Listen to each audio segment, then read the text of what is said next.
মোহাম্মদ আব্দুর রাকিব আপনি লিখেছেন, হস্তমৈথুনে হবু স্ত্রীর হক নষ্ট করা হয় কিনা? এটি আপনার স্বাস্থ্য নষ্ট হয়, আপনি নিজের হক নিজে নষ্ট করছেন, নিজের আমল নষ্ট করছেন, এবং এর মাধ্যমে যদি আপনার যৌন শক্তি কমে যায় সেক্ষেত্রে আপনি স্ত্রীর হক নষ্ট করছেন। অবশ্যই সেজন্য এটি নাজায়েজ এবং গুনাহের কথা, হারাম। জুলেখা খাতুন আপনি লিখেছেন, নতুন কোনো কাপড় পরে না ধুয়ে নামাজ পড়ে নামাজের কোনো ক্ষতি হবে কিনা? নতুন কোনো কাপড় পরলে সেটা ধুয়েই পড়তে হবে এমন কোনো বাধ্যবাধকতা নেই, কারণ নতুন কাপড় মানেই যে সেটা নাপাক, সেটাতে অপবিত্রতা আছে এমনটি নিশ্চিত নন আপনি, তাহলে এটি ধোয়াটা বাদ কেন হতে যাবে? তবে হ্যাঁ, আপনারা যদি নতুন কাপড় কেনার পর দেখলেন যে সেখানে কোনো নাপাক আছে, তাহলে ওই জায়গায় সেই নাপাকটা ধোয়াটাই হলো আবশ্যক। অতএব শরীর দৃষ্টিকোণ থেকে নতুন কাপড় ধুয়ে পড়তে হবে এমন কোনো বাধ্যবাধকতা নেই। উসাইদ আব্দুল্লাহ আপনি লিখেছেন, শার্টের হাতা এবং প্যান্ট কি গুছিয়ে রেখে সালাত পড়া যাবে?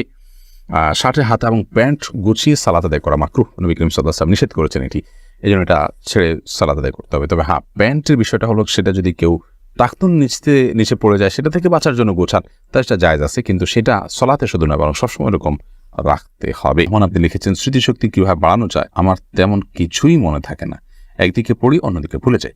আল্লাহ মাফ করুন, যদি এই পরিস্থিতি হয় তাহলে সেক্ষেত্রে প্রথমত গুনাহ এবং অপরাধ এবং পাপের কাজগুলো আপনার পরিহার করে চলা উচিত বিশেষভাবে যত্ন সহকারে, সেই সাথে আল্লাহ তাআলার কাছে দোয়া করা উচিত স্মৃতিশক্তি বাড়ানোর জন্য। ফয়সাল আহমেদ আপনি লিখেছেন, টিকটিকি দেখলে কি মারতেই হবে? প্রয়োজনে কি খুঁজে মারতে হবে? বিষয়টা নিয়ে খুব দ্বিধাদ্বন্দ্বে আসি, জানাবেন প্লিজ। না, খুঁজেই আপনাকে মারতে হবে এমন কিছু এমন কোনো বাধ্যবাধকতা নেই, বরং আপনার চোখে পড়েছে, উপদ্রব করে, আপনি মারবেন, কিন্তু এটার জন্য আপনি খুঁজে বেড়াবেন, এটার পিছিয়ে ঘুরে বেড়াবেন, আপনার অনুসন্ধান করে বেড়াবেন, এই কথা হাদিসে বলা হয়নি। লায়লা নূর কদর এআইডি থেকে লিখেছেন, স্বামী সিগারেট খেলে ওয়াইফের করণীয় কি? ওয়াইফ তাকে বোঝাবেন, যথাসম্ভব নিজে না পারলে অন্য কাউকে দিয়ে বোঝাবেন, আল্লাহর কাছে দোয়া করবেন, তারপর তিনি যদি ফিরে না আসেন একান্ত তার গুনাহ হবে, ওয়াইফ অন্তত দায়মুক্ত হয়। বিতরের নামাজ কি সূরা দিয়ে পড়তে হয়? বিতরের সালাতের প্রথম রাকাতে সূরা সাব্বিহিসমা রাব্বিকাল আলা, দ্বিতীয় রাকাতে সূরা কাফিরুন এবং তৃতীয় রাকাতে সূরা ইখলাস কুল হুয়াল্লাহ পাঠ করা, এটি সুন্নাহ। নবী করিম সাল্লাল্লাহু আলাইহি ওয়াসাল্লাম বিতরের সালাতে সচরাচর এই সূরাগুলো তেলাওয়াত করতেন, আপনি এই সূরাগুলো তেলাওয়াত করতে পারেন বা করার চেষ্টা করা উচিত। হাবিব রাজ আপনি লিখেছেন, আমার মামাতো বোন আমার বয়সে 5 মাসের বড়, আমি কি তাকে বিয়ে করতে পারবো?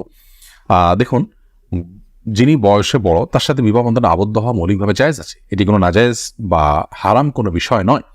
আমাদের সমাজে এটাকে দোষণীয় মনে করা হয়, সেটা আমাদের সমাজের দোষ বলতে পারেন। শরিয়াত এটাকে যাকে আপনার নিষিদ্ধ করেনি, বিধায় বয়সে বড়র সাথে বিবাহ বন্ধনে আবদ্ধ হতে পারে।